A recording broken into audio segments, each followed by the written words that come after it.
The Houthis are really starting to piss me the fuck off. I swear to God. So for those of you that don't know, to give you a recap, the war in Palestine is still going on, Israel versus Hamas.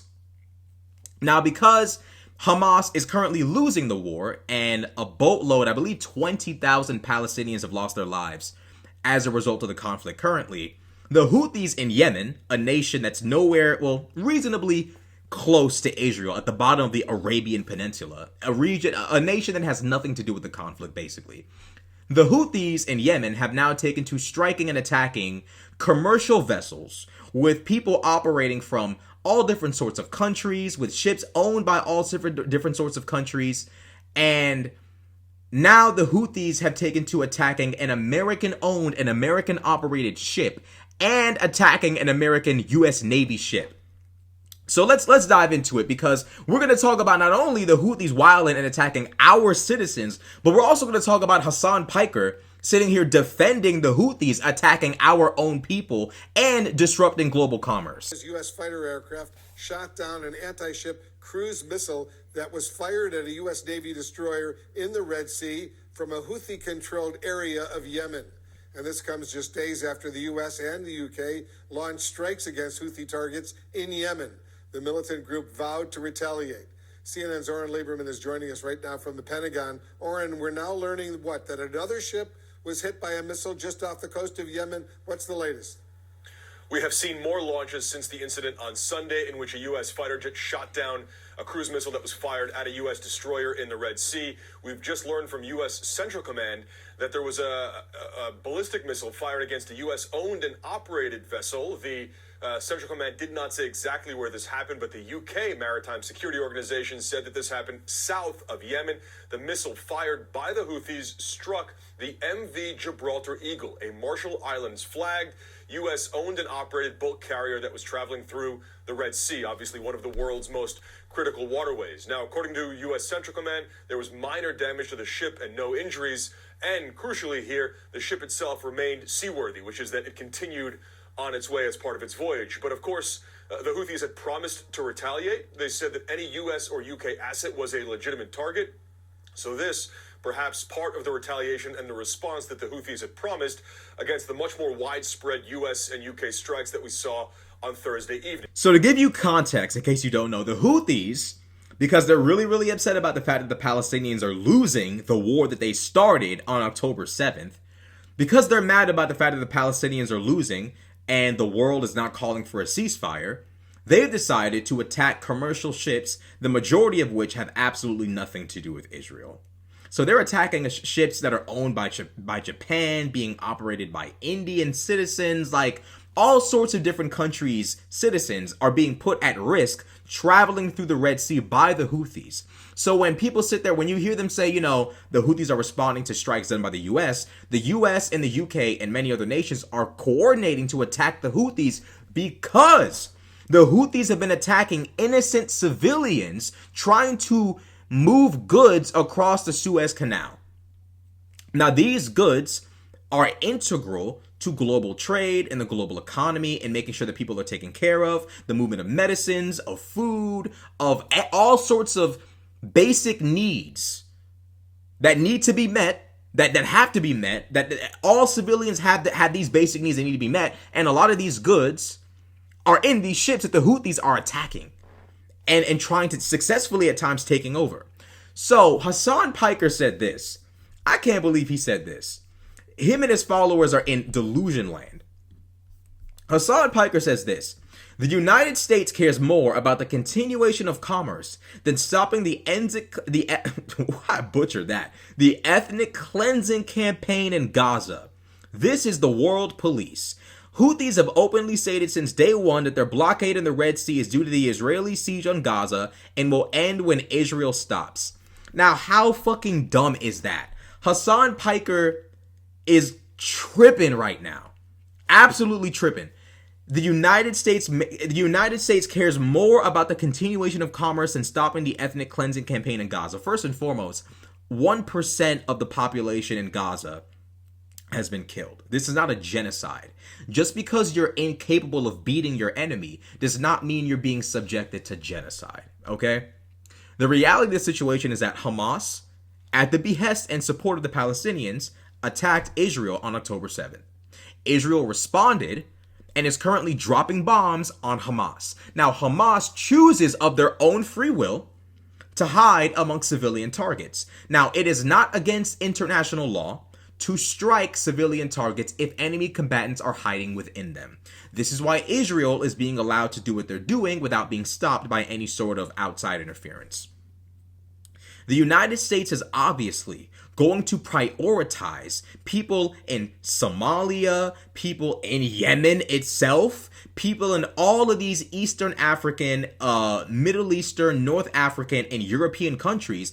Obviously, the world is going to prioritize these people receiving medicine, food, clothing, all sorts of necessities. Obviously, we're going to prioritize the receiving of those necessities over Gaza. Gaza started a war. If they didn't want this, they didn't have to, then, just don't attack Israel. If you didn't want this, don't attack Israel.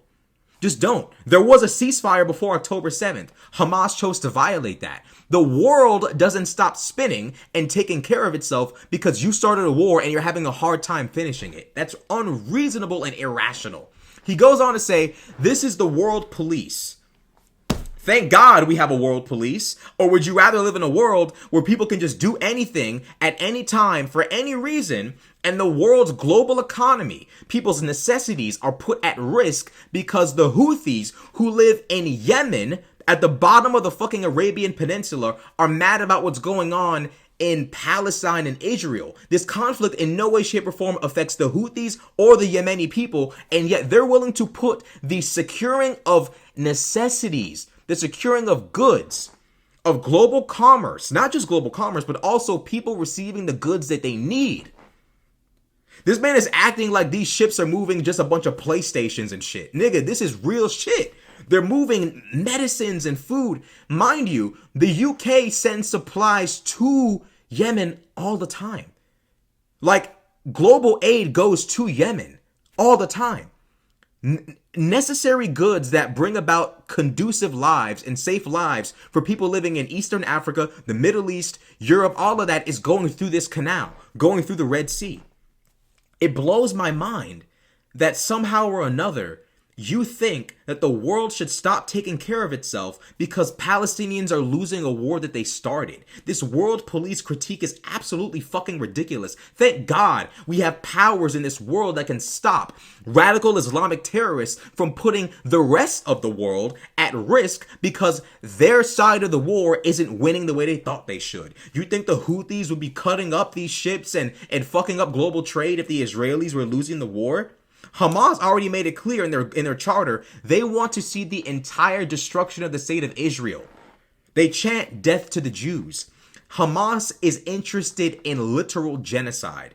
Do you really believe the Houthis would stand up and cause this much chaos in defense of Israelis if they were being genocided?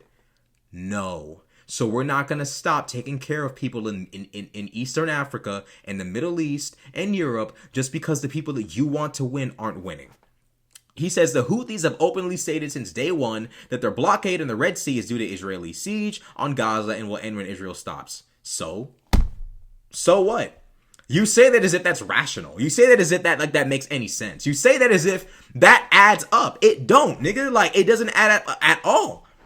The Houthis said, so? They don't run shit. We run shit. This runs shit. This runs shit. That right there runs the fucking world.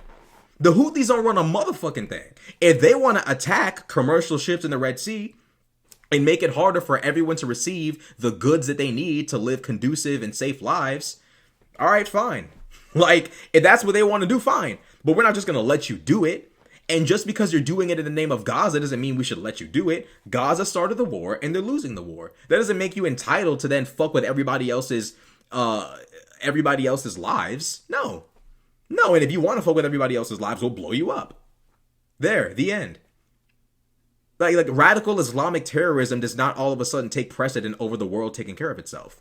People need medicine, people need food, people need supplies. If you're going to get in the way of that because you're mad about the fact that Israel is winning the war, go cry somewhere. But we're not going to allow you to do what you want. Ultimately, my problem is this. These far left liberal, these far leftists, They're so divorced from reality. So divorced from reality. This is the world police. Thank God we have a world police. Thank God we have some nations willing to contain conflicts where they are without allowing them to spiral into World War III. Thank God. Thank God. As if the Houthis have the fucking right to get involved in people's acquisition of necessities, of the things they need to survive. The Houthis think it's their right to get in the way of people getting the things that they need to survive because Palestine's losing a war that it started. Oh my God. Like, make it make sense, please. Like, bro, this nigga's crazy, bro. Hasan is off there. Hasan is high on his own supply, bro. This nigga is high on his own fucking supply. When the Palestinians, do you honestly believe the Houthis would cause this much chaos if the Israelis were losing and getting genocided? No. The Palestinians are not being genocided at all. Hamas chooses to hide among civilian Hamas chooses to hide inside of civilian infrastructure. This unfortunately means more civilians are going to die. Civilians in general are going to die. If you bomb them, civilians will die. If you send in troops to fight directly with Hamas, civilians are going to die. Before you can even go into a building, you got to shoot bullets inside of it because the enemy's going to be shooting at you from the windows, from the doors. You got to shoot bullets in it. You got to shoot rockets in it. You got to pop grenades in there. You got to do all of that before you even go inside. You might even have to use tanks to blow up the buildings. Like, the idea that somehow or another this is not going to involve disproportionate civilian casualties is delusional. What do people actually think Israel is supposed to do?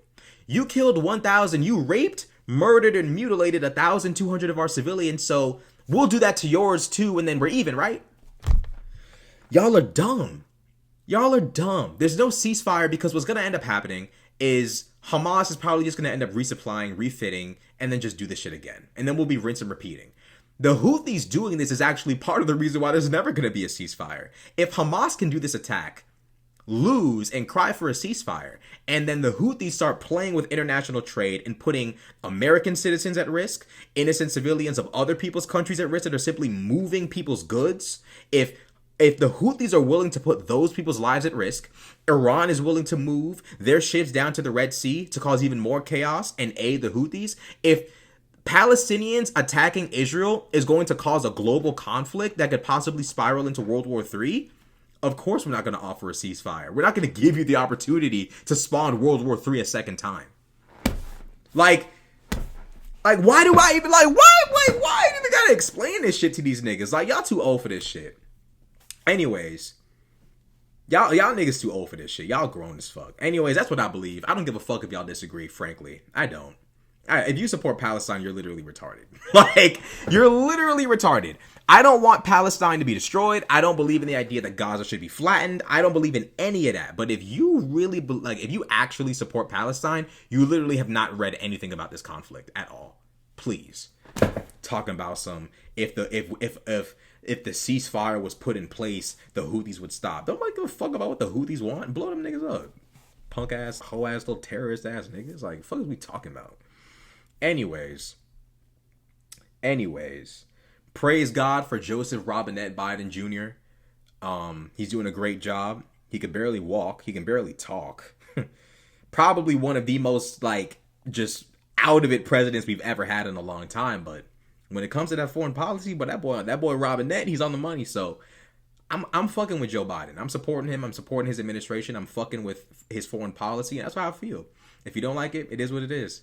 Like, comment, subscribe. I'm out.